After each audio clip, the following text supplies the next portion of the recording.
So, Richard, it has been a minute since you've been on a Kulturecast. Did you realize that? No, because I feel like I've been talking to you so much. Well, hold on now. That is not what I said. We talk regularly to the point of recently it's almost been weekly, but that's just been because of the things that we've been working on. But I don't think we have talked on a Kulturecast together since August when we did a prayer for the dying with Spencer, which went really well. Because then we did that one right afterwards with Father Malone, where we the Pope of Greenwich Village, right? Pope of Greenwich Village. So essentially, that was like the same week. I'm pretty sure we recorded those. So it's been 2 months since. Things have changed.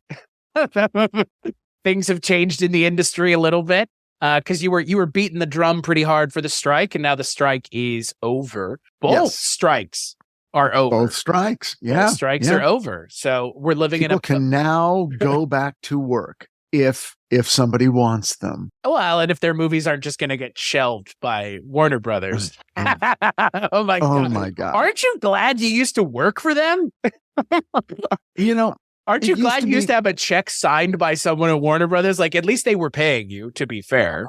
Look, I always got paid. They aired my stuff. It didn't affect me directly, thank God, but I can't even imagine what that would be. And they're doing it routinely. Yeah. Anyway, remember Bad Girl? Remember Bad Girl, everybody? And everyone thought that was going to be a singular moment, and now it has become like I think this is the third or fourth time now they've done it. So I gotta say, it is shocking how poorly these people have managed not only their responsibilities as owners of these companies or whatever role it is they play, whatever role they believe they play, because I think it's also a perception of what you're doing. They should be the stewards of these libraries, you fucking assholes. Look, if you're stewards of modern mythology in a lot of ways. Like, don't fuck this up. Like, don't fuck it up. Well, they're piloting ships they don't understand. Look, if 2023, if there's a motto or a slogan, it's billionaires aren't your friends. Semicolon, and they never have been, dummy. Yeah. I don't think the general opinion of billionaires has ever been lower. I don't think anyone subscribes to the notion any longer that these people are our saviors or even give a shit about not only us or the world, but their own goddamn product. Yeah. And unless you try to sell it to someone else after you buy it. Right, Elon? Right, Elon? But that's even, the degree to which these guys have tanked their own public image. It's like every day they get on TV, take a hammer and start bashing themselves in the face. Yeah. It's like, no one asked you to do this. I fucking love it. It's just, could you be held in lower regard? Well, wait till tomorrow. Let me call someone a pederast. Wait till you see what I do tomorrow. Yeah. Well, and to transition this into something a little bit more fun, and to kind of give the dear listener a reprieve from our depressingness, I would say that Elon Musk is perfectly suited for a project we're working on right now, which is Rankin on Bond, because he may be a genuine Bond villain in our ability to conceive and perceive reality. He's a Bond villain, no? Well, certainly in the degree he's universally hated by anyone with half a dick. Half of it? That is a new phrase. I am glad that I was here to hear it. Hey, you got half a dick or what? Right. Well, as he is the patron saint of the dickless, as are they all. Who else would possibly get excited about Elon Musk? My God. What shape does your life and soul need to be in that you get excited about that? It's shocking. I wonder the same thing. And Zuckerberg and Gates and every last one of them, they're not our friends. And they never pretended to be, but we always, society, for whatever reason, gave them a pass.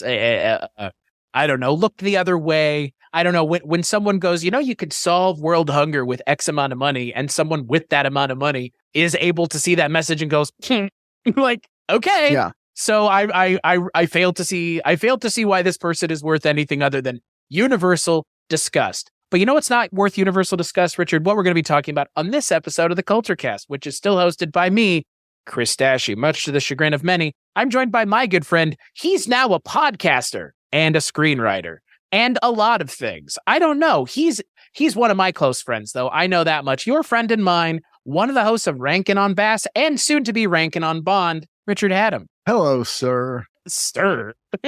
Hello. And, Hello. And on this episode of the Kulturecast, we're kicking off, I guess, Food Month. It's a little bit of a reprieve from horror movies because every October we always overdo it. So I figured let's take a moment to watch movies about food. And this is a movie that I had heard about since I was 18 and hadn't watched it until I was now, whatever age I am now, 33. So yeah, on this episode of the Kulturecast, we're going to be talking about 1987's Babette's Feast.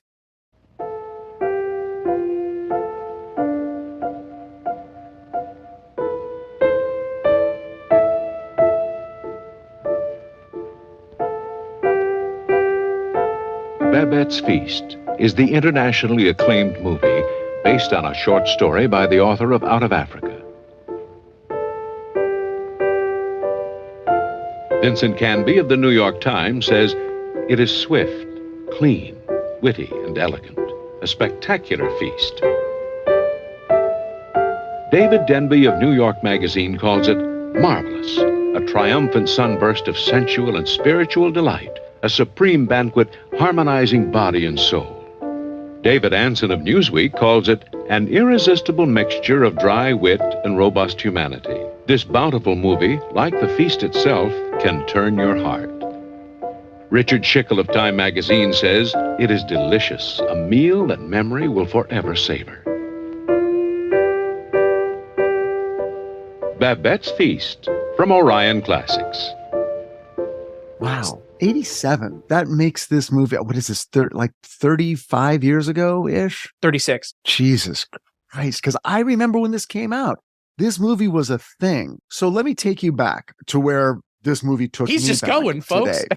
I'm going. I love it. I love it. You're the only person I know who I would literally not only allow to do this, but I'm totally on board with you just doing it. If you grew up in Los Angeles in the 80s, and in 87, I was a year away from graduating college, there were a few theaters that you would go to see these kinds of films. Okay. Let's call it what it is. It is a foreign film of a certain type, right? Yeah, like yes. it really like, your wife and I earlier this year talked about like Water for Chocolate, this movie and that movie, Yes. boom, boom, boom of a piece. Yeah. This movie just came out 6 years earlier than most of those kinds of international movies would come out. Right. And I had a friend named Herb Patterson, and Herb would be the one dragging us to see The Draftsman's Contract and Fanny and Alexander. And, just again, whatever foreign film, or even those, well, I don't even know if I say a Merchant Ivory film. Sure. I don't even know what cultural cachet that even has anymore, or if people understand what I'm talking about. But that is the company, and those producers were the ones who made films based on Henry James novels, or, a beautiful pastoral setting with British people in a large manor. Right. And those were the Merchant Ivory films. Anyway, any movie that wasn't a major release, they play in these other theaters. The Beverly Center was one of the places that would show these movies. And it's a mall in West Hollywood. It's the most depressing mall that's ever existed. And at the very top of it were these little theaters. They were like screening rooms. It was the strangest thing. And you would buy your Toblerone chocolate. They were the only ones that had it. How high class of you. Right. Break me off a piece of the Toblerone, Rich. I'd like to eat some while we watch Babette's Feast. I mean, that was the whole vibe of the place. And you'd go in and you'd sit in these theaters that were literally like maybe 50 seats. Yeah. And on a small screen, watch a movie from Norway. and try to understand it and read the subtitles. And anyway, this brought all of those memories back of watching foreign film, being in film school, and really, really meeting the filmmaker more than halfway. Like it's not the kind of film where you sit back in your chair and go, entertain me. These are the ones where you're like, okay, this is gonna be a job of work. So forget being entertained, just lean forward and try to take in whatever it is they're giving you. And maybe by the end, there'll be a morsel in your mouth that you can digest as, oh, that's why it existed. And that's Babette's Feast. And we're done. I have nothing else to say. Good night. No, I'm joking. I mean, what's funny is the way that this... So before we talk about the movie proper, since you've kind of brought up where and how you saw this, I think it's just as important for me because this movie, for me, like I said, I literally was told about this movie 15 years ago. I had a professor or a teacher, I guess, given that it was high school, who would talk about this movie all the time. And he would talk about how big of an impression this movie made on him and how important this movie was to understanding, in his opinion, European history. In terms of the way that the church and the people interacted with each other. I would, after seeing this... Was he European? Like, was he French or was he Danish? I don't remember what he was. He was a short guy, really eccentric, and his name did not belie any sort of, his last name wasn't, like Verstensten or something. I mean, like, it wasn't like any of the last names of any of the people, like Kaiberg. It wasn't anything imminently, I guess, Northern European. Got it. That being said, he was my advanced placement European history teacher. So he was my AP. He was my AP European history teacher. So he knew. Yeah. And the only professors in high school that I ever really resonated with was my AP US history or AP World History and AP European History. Because those professors felt like they actually took the time to tell us why things happened, not how things happen. And if you've listened to this show at all, you know that the questions that I ask tend to be more about the whys of things, not the hows of things, because the whys tends to be more important and more entertaining than the how, at least for some of the things we talk about. I would say a lot of them. So. These movies were these weird, missives from another land. You didn't have a way to see stuff. So this was the only way. Like if a movie from anywhere, Germany, France, Sweden, was made and was being shown, this would be the only way you could see it. Obviously, it wasn't being shown on television. You couldn't just dial it up on the internet. So you would go, and part of the experience of seeing a movie like this back then was that you felt physically transported to a very different place. I mean, everything about the feeling of this movie, this small village they live in, and the fog rolling in off the sea, and these Spartan homes they live in. I mean, you can, and just the way film felt then, where it was very grainy and you really feel like the dirt on the walls, and you're like, wow, like I'm physically cold.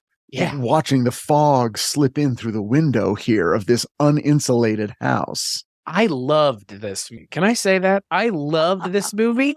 I not only loved this movie, but I loved the message of this movie, especially as someone who is not religious, but considers themselves, I mean, religion is one thing, but spiritualism, I think, and being spiritual is very personal.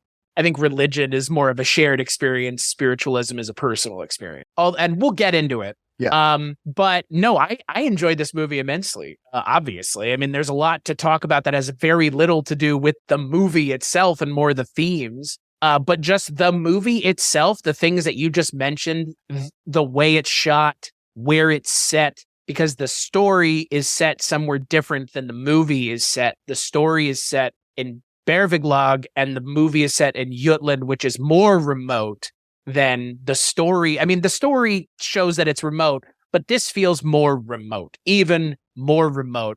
And even, I mean, again, it plays into the theming of what's going on, what we're talking about, the two sisters and kind of their entire existence. It makes more sense that their environment reflects reflects their lives, their lives and their life experiences that they've essentially shared. But I enjoyed this movie immensely. What about you? I mean, I enjoyed it. I'm not sure I would say I enjoyed it immensely. Let's sort of bring the listeners in for a second. The movie is set in this very small village in, is it Jutland? Jutland, yep. And that's in Denmark? It's in Denmark, and it's near northern Germany as well.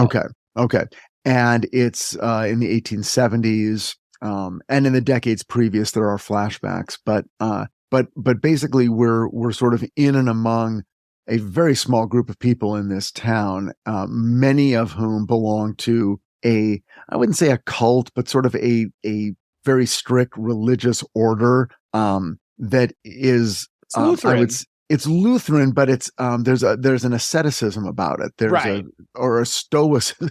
It's like we're here to praise God and not do a lot else. Very pious Lutherans. Super pious and like nice people, like not like we don't see them sometimes in movies. These people can be portrayed as, like scary or punitive or something, but they seem like very nice people. They're just, it's like, we don't ask for anything. We just drink our broth and praise God. Okay. And that's it. And living humbly before the Lord is everything for these people. And in the first half of the movie, we see a couple of ways in which this plays out because we're focusing on these two young women who are the pastor's daughters. So anytime a suitor comes around, he kindly chases them off because he's an older man. And I think he sees them as, in a way, not only sort of his precious, untouched jewels, but also, I need someone to take care of me in my old age.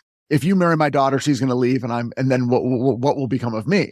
He calls them his left and right hands, is what he says. Yeah. He goes, "They are my left and right hands. What would I do without my hands?" Which is lifted directly from the source material, which I think is one of the more striking lines, because it reinforces the idea of the authoritarianism that's expected and the authoritarianism that just exists.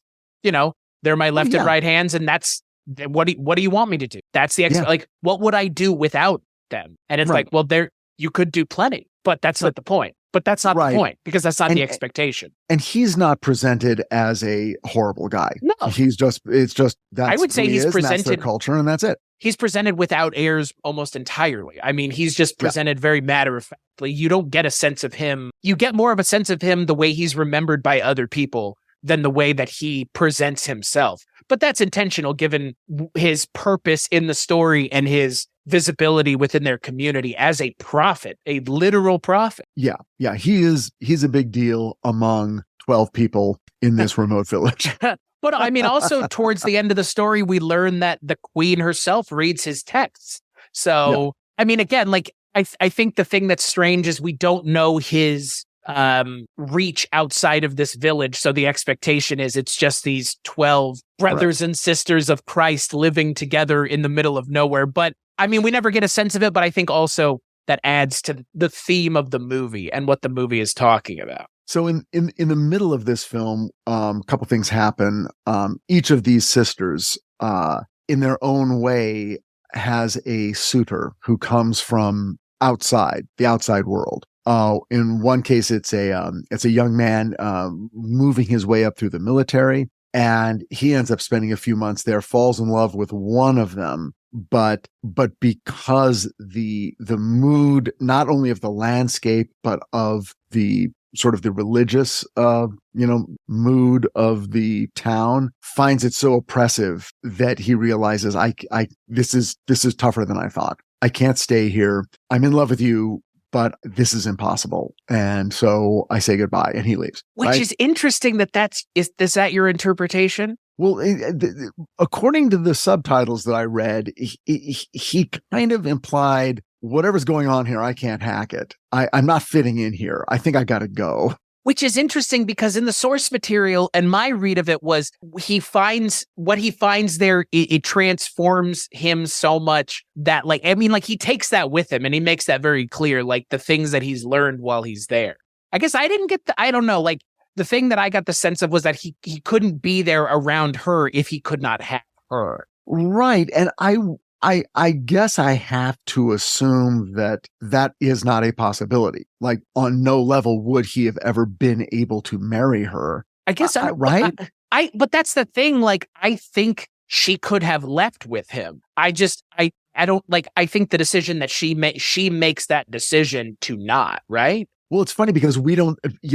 Unfortunately, she doesn't have a big voice in this. He sort of says to her, "I'm leaving." And then he leaves. And you'll never see me again. Like, you'll never see me again. Yeah. And she doesn't say anything. And you get it. It's like, well, okay, this is a young woman who's sort of grown up. But when I say young woman also, this is not a 17-year-old. This is more like a 30-year-old at this point. I mean, she's or deep into her 20s. Right. But in the source material, she's like 17. Yeah, no, I would not say that's what I No, she's a little older in the movie, which I mean, again, like, I think that helps reinforce, like you said, like, she doesn't say a lot in that scene, but you get the suspicion, and it's made very more or less clear by the movie that it's because of her father's influence she doesn't say anything, because she has not been able to say anything as much as another woman with more autonomy would have been able to. Right. And unlike a more Victorian text, that you don't get a sense of overwhelming grief and just this, her shattered heart and her soul torn asunder because this man has left. You get the feeling that she's a little bit sad, but she's also like, well, that's okay. I can just stay here and praise God, and it's fine. Right. It's that's not like what's expected of me. Yeah. She doesn't look at her father with hatred or anything. It's just like, well, okay, that happened. And then the other sister comes to the attention of an opera singer who is taking a vacation to be alone and goes to this remote spot and hears her singing in church and is like, oh my God, I've come to this small town that no one knows about, and I've discovered this woman who sings better than all the sopranos of Europe, and I'm going to work with her, and I'm going to take her with me, and he's falling in love with her, and she is going to be a great diva of the opera stage, and she is an amazing singer. I mean, we learn at that point, we see extended scenes of the two of them singing together, and she's incredible. She absolutely could have that life. But I guess weeks and months go by, and pretty soon the dad is like, yeah, that's not going to happen. So, here, give this letter to Opera Boy and tell him she ain't going anywhere. And thanks a lot. No thanks. You can leave now. Goodbye. And he does. He leaves. He's brokenhearted. And the daughter seems fairly sanguine about the whole thing. Well, and her father's retort to her, and God's paths runs across the rivers. I love that. Like, I mean, again, like, it's a justification, right? Like, and there will be opportunities that you will pass over because that is not the path for you, right? I mean, God's path runs across the rivers. I interpret that more as God's path runs across other paths.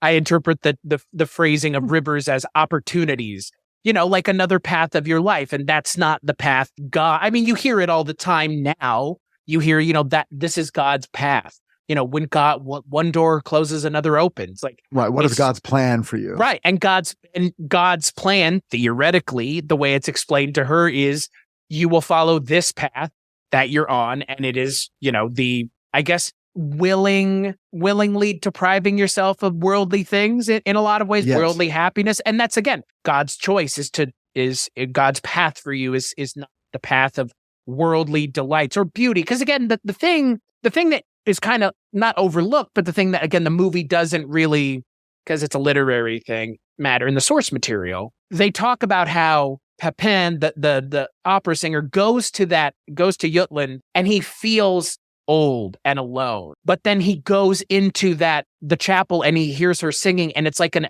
epiphanetic moment for him where he sees an angel, and it's like the air around her vibrates. And in the source material, they refer to them as angels, and they live in a yellow house, and it's the only yellow house in town. And it's very interesting because, again, angels and religion obviously play a huge part in the story. And then at the end of the movie and at the end of the source material, they say and you will entertain the angels in heaven.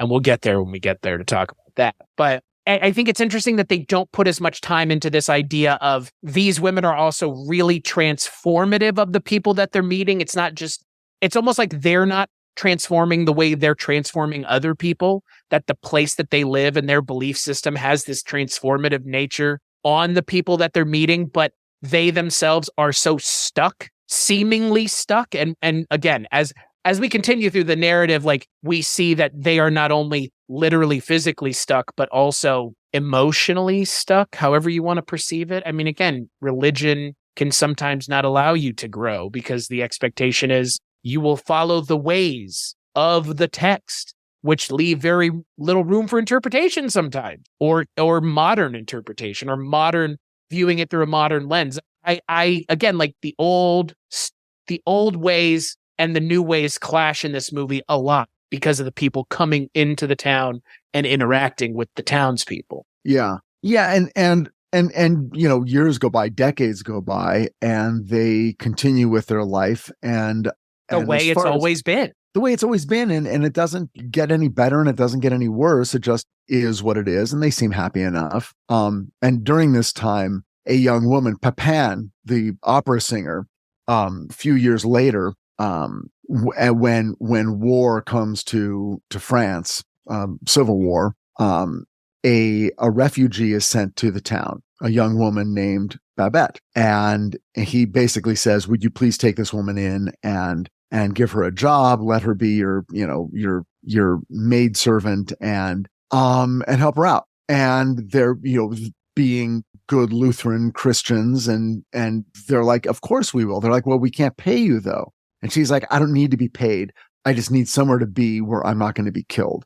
Right. So if I'm safe here, I'll do whatever you need and we'll figure it out." And they're like, "Oh, well, of course, then we'll take you in. We don't want you to be killed." So they take her in and they teach her how to speak Dutch, and they live with her and teach her how to. It appears that they teach her how to cook. That's what it appears. Yes. That's what appears to be happening. Ale and bread soup. Doesn't that look good? Right. And she's sort of, and it's funny because she's sort of taking it in and repeating it, but it's more for the language of it, I think, than the process. And the outward visualization that these people are helping her. Yeah, I mean, again, exactly. part of this is right, but they're actually helping each other. I mean, right, like that, I mean, but it is that kind of like, okay, sure, well, put the water in the beer, okay, sure, like cook it, okay, sure, like it's very, she disarms them, obviously. Yeah, and then we don't see a lot. We see her shopping, and we see her charming the grocer, and we see that she knows what she's doing. She knows when the bacon that she has been sold is rancid. She knows good ingredients. She knows how to bargain the fisherman down in price. And so we're enjoying this bit of worldliness that she is bringing to this world. A level of change to the town. We don't get a ton of it, but we get, again, in a movie where it is a fairly flat line dramatically, even small spikes loom large. Right. So now we're like the town. We're like, oh, thank God someone's here. Okay. Somebody new. So we're paying attention to her. And then almost before we know it, 14 years go by. And then she receives a letter, and the letter says she's won the lottery. Oh, I thought you froze there for a second. Shit. No, I ended my sentence abruptly for effect. Yeah, because the movie does a pretty good job of the exact same thing. It's one of the last things you expect from a movie like this, where someone's like, "Hey, I just won the lottery." Well, if they mention it, they kind of mention it as like the singular thing that is her tie to her homeland, which is, I have a friend who keeps re-upping my entry, I guess, into the national lottery, which is 10,000 francs. I mean, again, is that the top prize? That can't be the top prize. I mean, what we end up finding out later in the movie is how much it would have cost to eaten at a nice Café Anglais in France is 10,000 francs anyway. So it's like, oh shit. Like, is that a lot? Is that a little? Again, like you said. I mean, yeah, depending on the economy you're working in, that's either 6 months or a year of income, or it's one night for a big dinner party with 6 couples that you like. Right, exactly. So she wins the lottery, and before she leaves, it looks like she's leaving. It looks like she's going back to France now. Like things have calmed down, she can go back. But before she leaves, she says, "Can I cook you a French dinner? I just want to cook you a French dinner," as a way of saying thank you, right? He never says she's leaving. The assumption on the part of Martine and Filippa is she's going home, and we were going to throw a dinner for our father's 100th birthday, and this is coincides. She never tells them she's leaving. Okay, so that's an assumption. But it's their assumption that they make, and then I think that also colors a little bit where they come into the dinner, because there's a little bit of not passive aggressiveness, but they kind of begin to reject her and everything that they have so like lovingly embraced for so long and accepted and taken advantage of, all this food that she's made for them. Because you see in scenes in this kind of in between, she leaves to go have her nephew get all the ingredients from France that they're going to need, and the two sisters tend to the city again, or the parishioners, and they're making them the awful food, and the parishioners don't even want to eat it. And you realize like the small graces that Babette has created in these people's lives, and they're sitting in bed all day, but they look forward to the soup that she brings them. And it's like those little special, right? Even though it's really not, it's just those little moments of grace that she provides to these people that, again, are just stuck in their ways. Yeah. And so it is, and like I said, in a movie that is, a fairly flat landscape, any fun becomes, a real knee slapper. Right. But she arrives, and her nephew arrives, and they're just literally a boatload of like, wait, what is this? Like, there's a giant, looks like a sea turtle. It is a sea turtle. It's a giant sea turtle, and it's alive. And there's a big cage with all these quail, and it's and we and the sisters. I mean, that's kind of the fun part, is that we too are in the position of what's going on now. Yeah, what is she gonna cook? Oh my Lord. Chapter 7 of the short story is titled The Turtle. And again, but they make a big deal out of it, because it's seen less as a turtle, but more as like a stand-in of like the harbinger of like things from the outside, of things we don't understand. And we want to we look at it and it seems scary, and we need to reject it entirely. We can't, if this gets into our community, it might pervert the whole system by accident. Because it seems so decadent and so self-indulgent. And it's like we're supposed to get by on a crust of bread and a glass of water. And now this is it's just too much. And it feels sinful to indulge at this level. And in one of the weirdest sections of the movie, one of the sisters has a nightmare. It's my favorite part. That's my favorite part. The nightmare about the turtle is a great visual. There's like the flames of hell sort of coming up, in this nightmare, all around images of the turtle and the quail and various other like paintings of, I don't know what those paintings were supposed to make us feel, but basically it's her subconscious nagging at her that somehow allowing this dinner was the wrong thing to do. Especially on their father's 100th birthday. Okay, there you go. Right. I mean, that's the other thing, right? Like these two things, again, the theme of the movie juxtaposing two things with one another. Now you have the dinner for the father and the dinner for the woman who has transformed the community just by happenstance. Like I like that those two things have to exist at the same time. Yeah. And it's obviously a spiritual clash. It's a culinary clash. It's a cultural clash. And oh yeah, because they don't want to eat that French food. They go French. Well, okay. So they get together and they decide, well, look, we said they could have this, we said Babette could make this dinner. But the sisters are like, we now feel that maybe we made the wrong decision. We're bringing something evil and decadent into our community. So I think the only fair, kind thing to do is to eat the meal, but don't comment on it. Don't say anything. Don't talk about the food.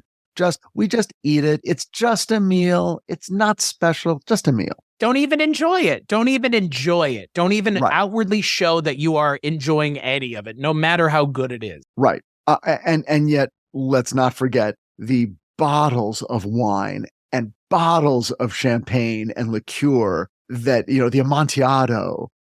And the turtle and the quails and the wheels of cheese and and the blocks of ice that they're transporting in the middle of nowhere, mind you. Well, but the fun part is they're gonna get tipsy. I mean, that the booze helps the dinner for sure, right? Social lubricant. Totally. So okay, so now they're worried about this, but then news arrives. The general, and what's his name? Lowenheim. Yeah, but what's his first name? Lorenz? Oh, Lorenz. Yeah. Yes. So the young military man who was courting one of the sisters, and now it's 30 years ago, has returned to once again visit his now extremely elderly aunt. She was old at the beginning of the movie. Right. She was 90. Now she's like 120. Yeah, that was the moment I was like, wait a second, she's still alive. Yeah, they could have aged her down earlier to keep her at the right age later. But anyway, but he's going to be in town, literally in their town. And would it be all right if he came to dinner? And she's like, yeah, of course, sure, whatever. And again, if there's a ton of excitement in her heart about this, it's played very subtly. So Babette is cooking, and now the people show up and they go into this room, and the table is just set with china and glassware and silverware and a tablecloth. Tablecloth, cloth napkins. I mean, it's just gorgeous. But now here is where I'm trying to figure out. I think this is where the movie has earned its place in history. Oh, because in history, you say? Well, to the degree that it is still regarded as a special movie. Yeah, I think, I think it is. Yeah, I think, and it certainly was then. And I got to say that throughout much of this movie, though, I was sort of going. There was a lot of me going, okay, like sort of waiting for the brilliance to hit. Okay. Wait. It should have hit by now. It was, I was fairly. Yeah, you're still on the fence at this point. All right. Like, not even on the fence, but I'm just sort of like, well, okay, this is clearly a movie that is not, again, it's not jumping up and down to get my attention, but okay. But what's interesting about it is that we have been in this ascetic environment for so long now, and it feels like we've been there for a long time, that when the food starts coming out and we see the food, I mean, this is the classic case of a movie that is showing food that is making you hungry. And that's kind of what the final half hour of the movie becomes, is just course after course of these very exotic dishes. And each one of them, the viewer, certainly this viewer, is salivating and just saying, oh my God, I wish I was at that table. Now there's this weird frustration though, because the people who are enjoying the meal aren't enjoying the meal. I mean, they're eating it and they're smiling, but they're not talking about it. They're not going, oh my God, only one person is, right? And he's not, I mean, it's one of those things where he's not in on the joke. He's not in on the gag. The gag is, we're going to sit here and talk about the father and, remember when the father, well, and it's like, and he turns to one of the people. He's like, oh my God, this wine. And the guy's like, I've heard it's going to snow tomorrow. And it's like, but and this is the thing that you didn't mention it, but again, the movie, part of the thing that's going on into this final scene is all of the parishioners are seemingly at one another's throats too. There's a lot of dissension within the ranks. There are people that are like, well, you cheated me and I cheated you back. And you and I I was unfaithful to you at the beginning of our marriage, and that's ruined our entire marriage. And, there are women that are spiteful to one another for seemingly no reason, and they've held on to it forever. And so there's also a lot of that going into it. Like these people are at odds with one another, but they can all agree to hate this meal. Even though, if you sit them down in the same room, they don't like one another, but they can agree that they don't like this more than they don't like one another. I mean, again, is this not just a fucking musing on the religious world right now and the way that everything is playing out in the world? You know what? We might not agree how much we love God, but we agree that we hate the people that don't like God at all. Right. I mean, again, yes. It's again, that's that's where this stands. But yeah, the scene of all of these people just going, oh yeah, this meal's pretty let's not even acknowledge it, as they're eating, turtle soup and blinis, and then, oh my God, the quails and the puff pastry, my friend. I want that so bad. The pious in sarcophag. I mean, just oh yeah. I mean, that my teacher in high school described this movie and the meal, and he did it justice. But it's one of those meals where, yeah, you wish you could be one of these people. You wish that you could watch this movie and be served that meal before or after, or just have been, or have been in this room to experience this meal. Oh, I guarantee there were people in the late 80s who had Babette's feast parties. Oh yeah. Where it's we are going to replicate that menu and serve it, and we're going to eat it and see if we can do it. Yeah. And man, that was the thing I wanted to ask you as kind of as a momentary aside from the film. Obviously this movie's about food, and there's a lot of religious subtext and a lot of, personal faith and stuff that comes into it. But you a foodie? You a food guy? Oh, I mean, you live in Los Angeles. I feel like if you weren't, I'd be really disappointed. I'm definitely, but all up and down the range. I mean, I'm up for a taco stand. I'm up for sure. I'd hope so. You're not that kind of foodie, the asshole foodie is what you're saying. No, and it doesn't have to be like, oh, there's this one special taco stand in Silver Lake that is the good, or the food truck or whatever. It's I just like eating, and I'm lucky in that I don't have any allergies. I don't have anything I don't like. It's like, oh, I can't have dairy or gluten, or And there really isn't anything I don't like. The only food in the world that I tend to avoid would be like oysters or mussels. And only because I got sick early in my life a couple times on those, to the degree that I thought maybe I'm actually allergic because I became, or maybe I just got a bad one, but I got sicker than I've ever been, to the point where it's like, I don't even take the chance anymore. Don't eat those closed mussels, baby. Yeah. I mean, Anthony Bourdain tells a story about eating a bad oyster, and he said he knew he was sick before the thing even got down his throat. And it's like, but dude, I mean, I didn't eat shrimp for a fucking decade because of how sick I got from shrimp one time. So I get it. Like shellfish and seafood. I mean, look, I don't eat a lot of meat anymore anyways, which, as someone who came from Texas and loves making food and cooking barbecue as much as I do, I don't eat it very often. But the sickest I've ever gotten is from eating meat, not from eating vegetables. And the sickest I've ever gotten is from eating aquatic meat, shrimp specifically. I mean, it fucks you up big time, man. Okay.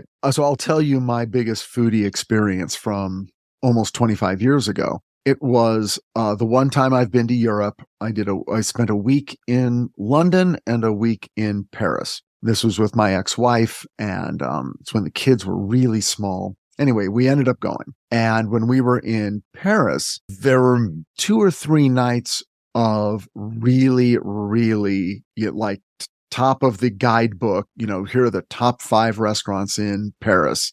Sure. And it was those sorts of restaurants. And the first one, you walk in and it's just a jewel box. I mean, you feel like you should not even be there. And we sat down, and it's not just like a nice LA restaurant. This is like, no, this isn't, it's like you're eating in a museum or something. Right. And it's like, what am I supposed to do? But you know me, I'm look like you belong. Yeah. And I'm like, you know what? It's a restaurant, it's food. What am I going to do? So the guy comes out, oh, you're American. Okay. And, we have menus, and, here you are. And, if there's something you cannot have or whatever, and then you may order. And I was the guy who suddenly had the inspiration to say, you know what? I don't speak French. I'm not going to understand what this is. And I want to get the best stuff. So, oh God, no, you didn't, Richard. I collected up all the menus. I handed them back, and I said, bring us your best stuff. Just tell the chef to just create a meal for us, whatever. God. 5 course, 6 course, whatever. Oh, and the guy is just like, he's like, Lumiere, the candle. He's like, oh, be my guest, Right. He's so excited. And he's like, really? And I'm like, yeah. He's like, are you allergic to anything? No, I just can't have, I'm like, no oysters. And he's like, oh, don't worry. Okay, great. So, and he overjoyed and he runs back and then he comes back and he's like, okay. And we begin. And that began 6 courses over the course of 3.5 hours with separate wine pairings with every course. The most fantastic meals of my life were those meals. And they're teeny tiny little, a bit of this and a bit of that, just enough to take 3 or 4 bites before your mouth becomes used to the flavor and stops noticing it. And that is what I want. I want to go back. I want more of that. And I haven't had that experience since anywhere. Wow. Yeah. I thought about because I've been thinking coming into this month, I was like, I have some dietary issues now that I deal with, but they're not like allergies. It's just other stuff. And so it's changed my kind of relationship with food in a weird way where, I used to be pretty overweight. I used to eat a lot and I don't eat as much as I used to. And I'm not as overweight as I used to be, but I still love food. Just like yourself, I think more when I travel about the places I want to go and eat than the things I want to see, because for the most part, getting to travel just means getting to eat things you can't eat where you live. And where I live ain't the most fucking exciting. It ain't LA. I'm not saying there are bad restaurants here in Nebraska. It's just, it's not LA. No shit. I remember in 2019, and you, I don't know if you remember this, but I shared some of it with you, through text message. I cooked a 15-course meal at the end of the year in 2019. That's right. Oh my God. That was so fun getting those pictures all night. I'm like, what's going on? Yeah. And so, my family, my dad's side of the family is Ukrainian. And so I cooked a 15-course Ukrainian meal, which is traditional. And it was like a week and a half worth of prep. And it's one of those things where I think back on it and 2019, in December of 2019 was on the edge of a precipice that none of us knew about. It was like we were standing on the edge of a cliff and no one knew that there was a cliff. And I think back to that, that dinner and the people that were there. And it was it almost feels like the last time that dinner could even happen, because it hasn't even really happened since in a way that is even remotely the same. And it, in a lot of ways, I don't know, I understand the transformative nature of a meal, because some of the most important experiences that I've had in my life and the moments that I think about were over a meal. And I know that sounds hyperbolic and I sound like Anthony Bourdain and Andrew Zimmern and all their intros of their shows, but it's the truth. Mike White and I have only ever met one time, and it was over a meal in Toronto, together over Korean barbecue, to the point where that's a thing that we share and it's a shared memory. And I hope to get to spend more time with Mike in person, but that is something that him and I think fondly back to. And, undoubtedly when I meet you in person for the first time, while it may be at your house, we will commiserate over a meal and that will be a shared experience that we will have forever. And that is something that, again, take all the religiosity out of this meal. That is ultimately the transformative nature of a meal together, because the religious trappings aside, the people go into this meal one way and walk out of it genuinely transformed as people. And they are able to put aside their bullshit, even if it's just for the evening, they're able to put their bullshit aside and share a meal. And you see that at the beginning where they're rejecting everything, but they're worn down by the grace that Babette is able to give them as a human being. The self-sacrificial nature of a meal, especially if you're not eating it, because she just sits in the kitchen and drinks wine. She's not even able to eat the meal. It's such a self-sacrificial thing. It's so interesting. And it was something I did not expect. She does not interact with the diners at all. Nope. She's in the kitchen. Her young nephew is carrying out the plates of food and refilling the glasses of wine. She's in the kitchen with the little wagon driver who brought the general and his mother or his aunt. And he's sitting in there because they're the help and they're enjoying the food and he's really enjoying it. And she's tasting things and the nephew gets to taste some things. And it was pretty amazing. It's just the food just comes out. Now the general is the one guy, and you made reference to it earlier. He's the one guy who's worldly enough and has been around enough to understand. And when that quail in puff pastry comes out, he's like, I had this exact same dish at this amazing restaurant one other time. Yeah, one other time. And I've never seen it. And he tastes it and he's like, this is every bit as good, if not better this is incredible. And he's kind of pontificating about the food, and the other people are kind of smiling at him, but they're not joining in. But we're having the fun of him sort of like, wait, he's sipping the wine. I know the vintage. This is extraordinary. He drinks the champagne. Wait a second. I know the year.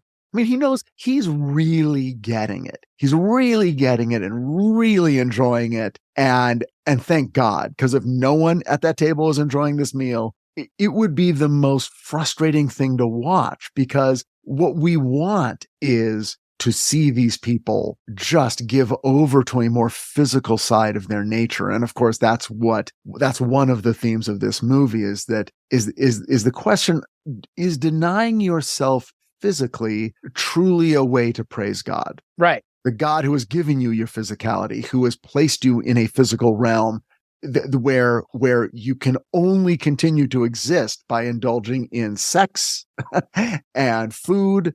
And that's it. I mean, you have to, you know, without sex, we don't get more people. Without food, you die. So how can we praise beauty by rejecting it at the same time when God created that beauty, right? Again, right. like using their logic, not using my logic, using the logic that religion denotes. Like, religion is like, God creates things in his image, and beauty is created in the image of God, yet you reject beauty. Why? You withhold it from yourself because you believe that by doing it, like you said, you're closer to God. Right. And it's very moving that this film does take place over a course of decades.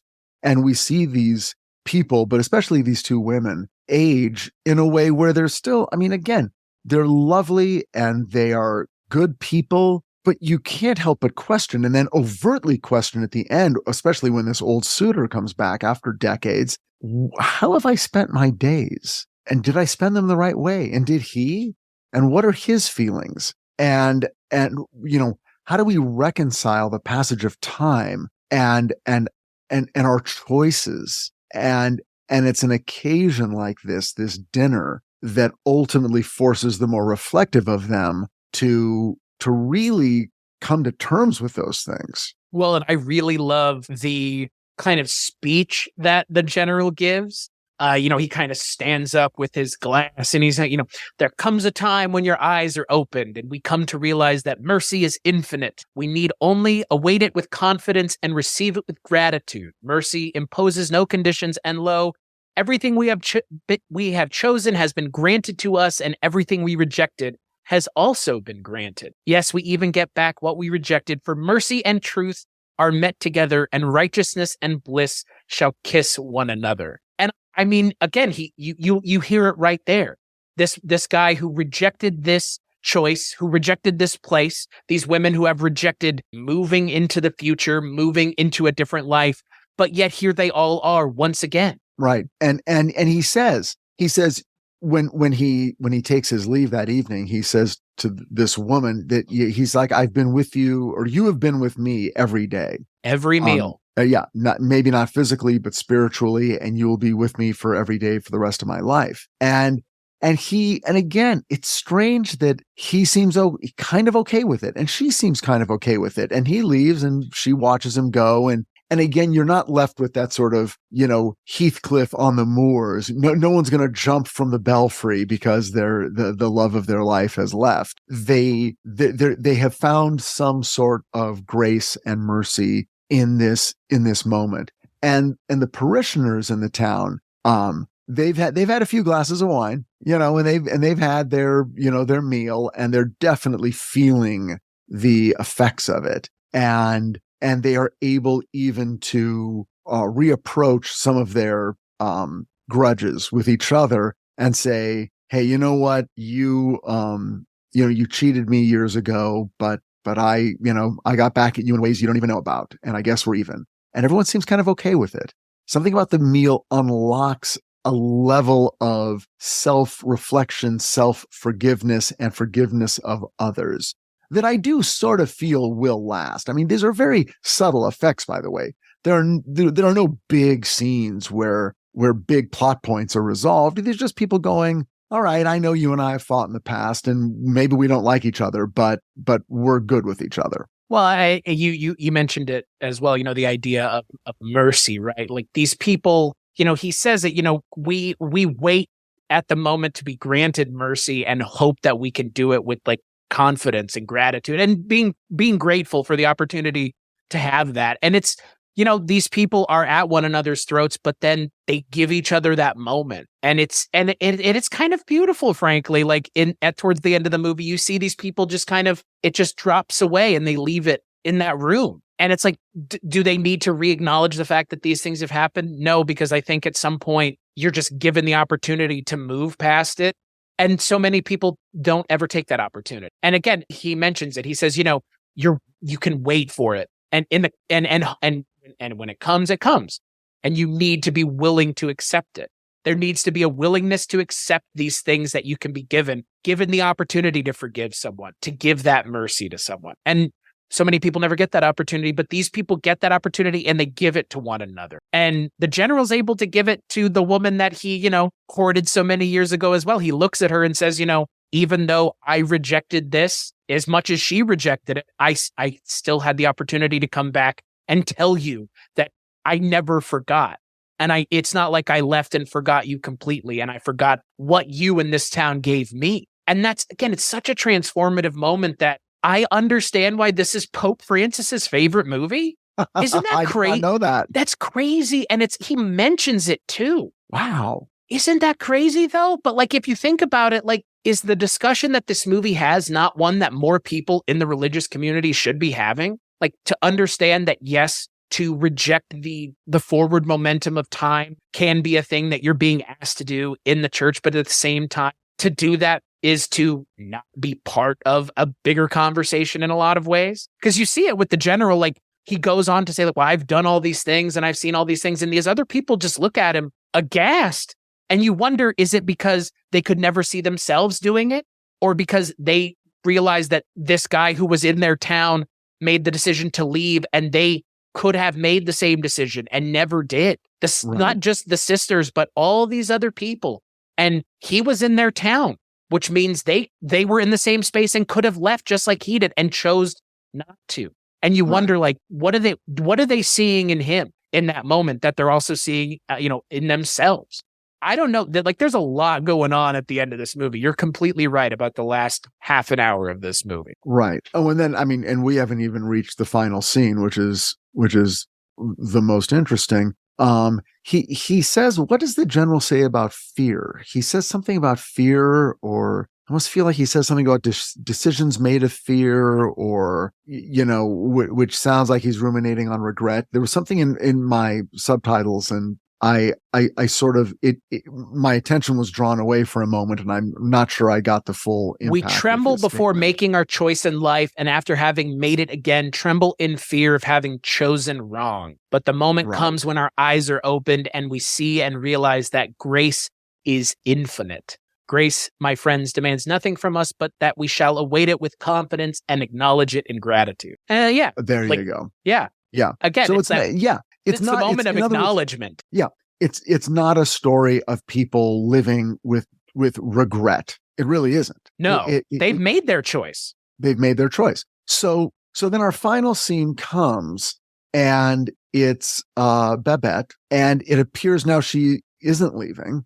Right. And the sisters are like, but wait a second. What about you? And you're rich. You've got it. And she's like, no, I'm not. Ultimately, what we learn is that she has spent the entire 10,000 francs on this meal, providing this meal, buying the wine, the champagne, the liquor, the terrapin, the beef head, the quail, all this stuff has run her apparently 10,000 francs. And they're like, this is insane. How could you have done that? And this is when we get to where these stories always get to. And this is a truism that I cling to. Any movie about a chef is a movie about the experience of being an artist. Sure. Through the lens of, it's like, well, I'm a movie director, I'm a writer, I'm an actor. I don't want to talk about that.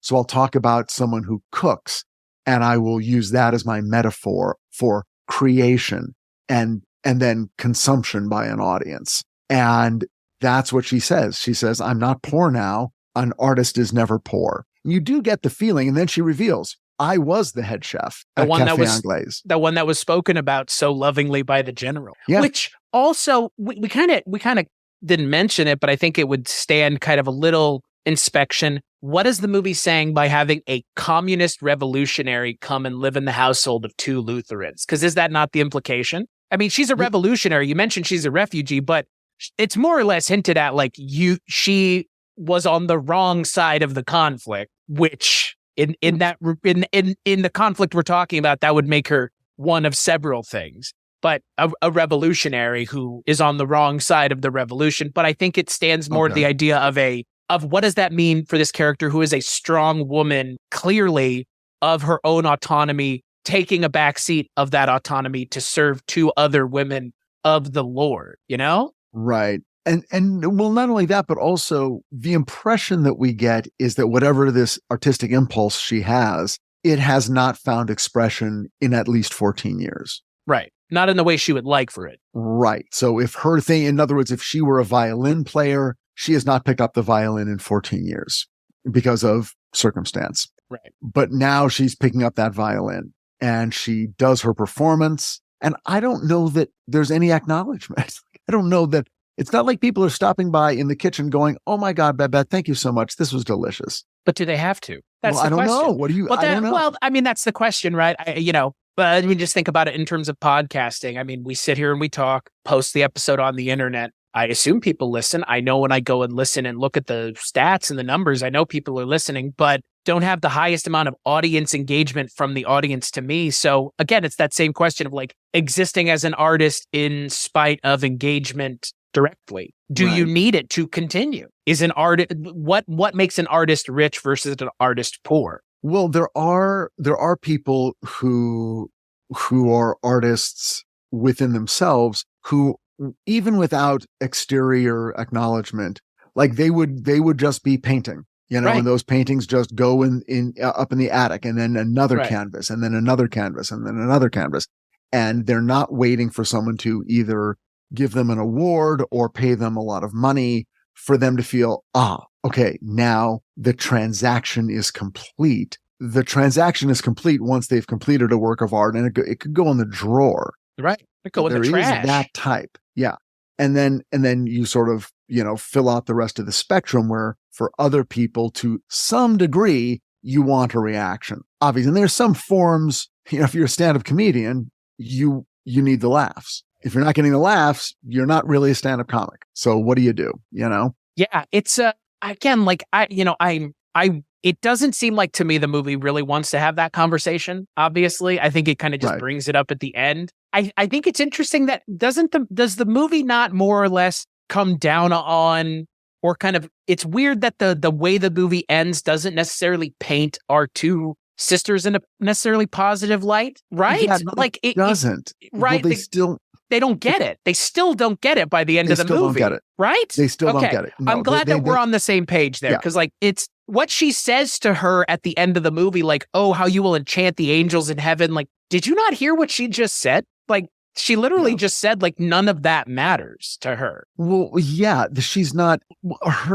there is something more earthy about Babette. Right. And it's like her reward will come or not in this realm. Right. Well, and if you don't believe in heaven, what is the point of, you'll entertain the gods in heaven with your abilities? It's like, what about the people that don't believe in that? Like, right. Then there is no opportunity for that. But you have two characters who are so resigned to their own fate that the one sister who gives up the ability to sing, Filippa, that is her only course of recourse now, is you will enchant the angels in heaven. But yet again, I will mention that the two sisters are mentioned as or compared to angels throughout the short story. So did Babette not enchant the angels theoretically anyways by cooking that meal for them? I mean, that's, again, that's my point of saying, like, they don't get it because she did. She just did the thing for you guys just now. Like, right. Well, but also angels are not physical and are not human and cannot appreciate a good meal. In other words, angels are already in a rarefied spiritual realm that is gossamer and untouchable. And and demonstrably not of the flesh and blood. Right. And Babette is of the flesh and blood. And we see that flesh and we see that blood when she's making the meal. We don't see a lot of it. I mean, they don't push that as much as they could, but when that meal is served, like I said, we feel the asceticism that we have been jumped into for the past hour and 15 minutes. And now we are excited to return to our human senses and enjoy this meal vicariously. And again, thank God for the general. He becomes our favorite character because he becomes our spokesman and our representative, because he's the one guy who really appreciates it. And toward the end of the meal, we see that one lady sort of sipping her water, and then she's like, fuck that. And she grabs her wine glass and really, really slurps out of it and licks her lips. And we're like, here we go. Now we're getting a little bit of some flesh and blood on these old religious bones. Well, and I also really like the way the movie, speaking of contrast the beginning and the end of the movie, just the way the characters are presented.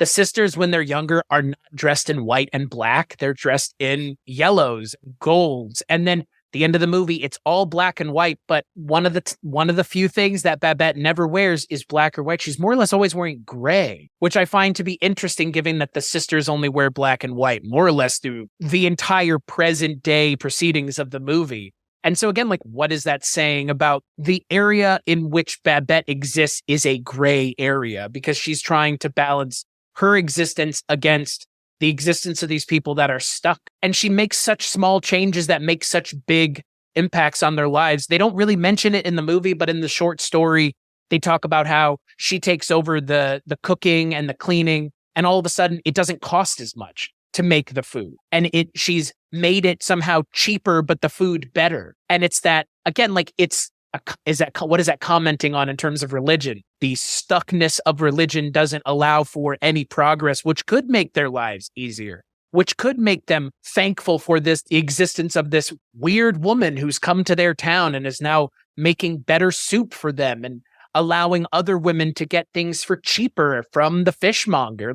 It's those small changes. And again, it's that juxtaposition of the old ways being stuck and refusing to change, even though benefits come out of it. Positivity can come out of it. And again, to go back to the idea that this is the Pope's favorite movie, I think that's kind of progressive of someone who's Roman Catholic to watch this movie and go, so this is a movie about maybe not being stuck in our ways constantly and embracing a forward momentum, because sticking to God's word completely has not necessarily enriched the lives of these people completely.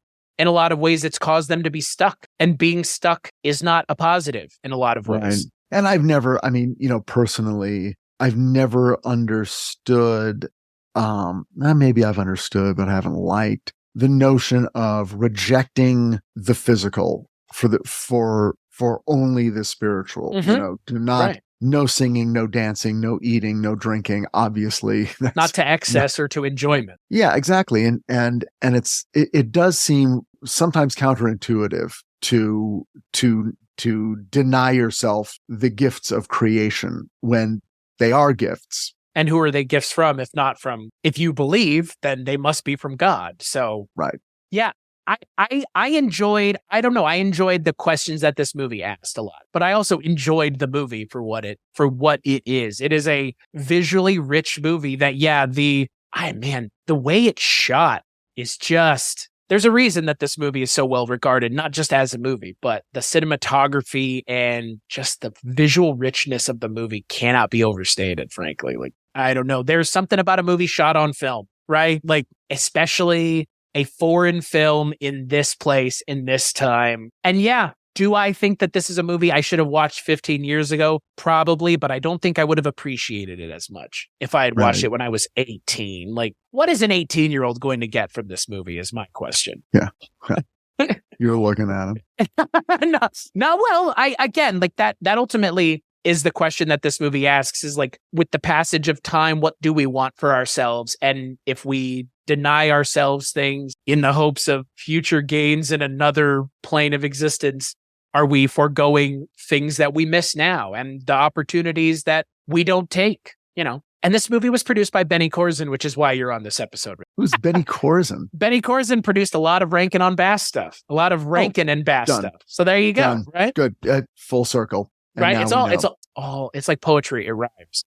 So Richard, final thoughts on Babette's Feast? Well, I would recommend it provisionally, as long as modern viewers understand they're going to be seeing a movie from 36 years ago that is paced beyond leisurely, that is in a foreign language, so you have to read subtitles, that concerns itself with a small religious sect, that doesn't bend over backwards to entertain, but once you get into its rhythms, it does have its gifts. And I would say it's worth seeing. Yeah, same. I would say that the questions the movie asks, I think, are rather timely, especially in our divided, seemingly more and more divided times. And, the idea of trying to find a way to coexist with people that feel one way and act one way, but know that another way is possible and might even be helpful. I don't know, like it rings true in a way that I think more people that could and should see this movie should, but won't, because, that's just the way things are. Even though it is right now on HBO Max. You can check it out if you've got HBO Max. You can watch it while watching in between episodes of Game of Thrones. You could throw this on. I don't know if you would, but you could if you wanted to. Take a break from all the dragons and the sex to watch a movie about people eating on the highlands of Denmark. And then when you're done, check out a couple episodes of Titans. The shameless self-promotion that Richard Hatem does, my friends. Hey, we're not on strike anymore. I can pimp for Titans. Please watch Titans and buy it on physical media too. Is it on physical media? It is. It has received all 4 seasons are on DVD. Crazy. Yeah. That's fucking nuts in 2023. Yeah. Did I receive them for free? I did not. Was I invited to do a commentary track? I was not. Wow. Well, it is still Warner Brothers. So, you take the bad with the worse, I guess, or the middle of the road with the worse. And speaking of that, we'll take a break and we'll play a preview for the next episode of the Kulturecast.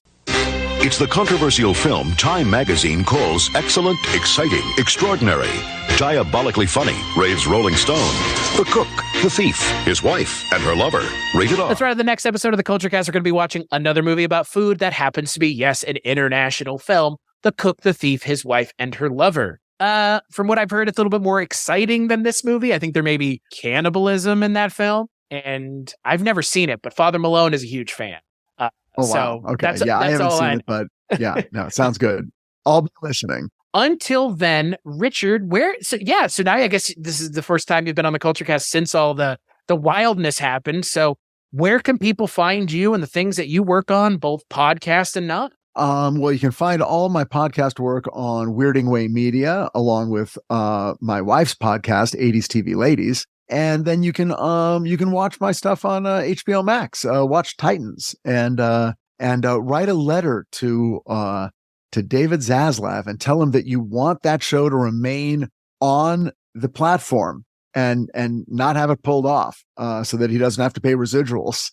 You mean not go the way of Westworld?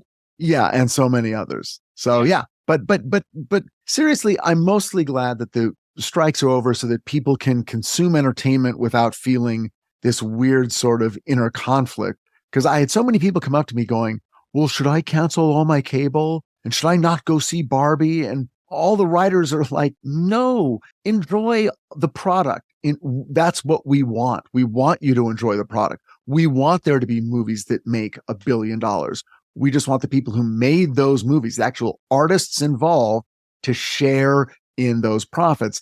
And now, to a small degree, we'll share in a little bit more. Small, infinitesimal, Richard. We both know that. Right. They haven't gotten rid of us yet. They still can't make a movie without us. Half of a percent sound good to you? Right? When it's a raise, yes. Yeah, right. Jesus Christ. Yeah, no, I'm glad that the strike's over as well, so that we can you can plug the things that you work on, not just the audio stuff. Exactly. Yeah. As for me, Weirding Way Media as well, .com is where you can find the things that I work on, both with Richard on Rankin on Bass and various episodes of the Bollywood Cinema Club, and then other things. Scary stories we tell, Richard has been on as well. So, weirdingwaymedia.com, kulturecast.com for this, patreon.com/kulturecast, 10, 20, 50 levels you can get in at to help the show financially, but rate, and review the show wherever you get it. More than likely iTunes. It helps us find our audience, helps our audience find us. Richard, thank you for joining me. This has been fun. This has been great, man. Let me know. Let's not wait 2 more months. Well, hey, when someone else programs one of those months and doesn't want you on there, I just he never said that. And you asked me about programming a month, and I haven't sent you my titles yet, but I've got some time. But you'll get them. Yeah, Richard's talking about 2024, folks. Get excited for that, and we'll talk all about that in a year, and we'll talk to you on the next episode.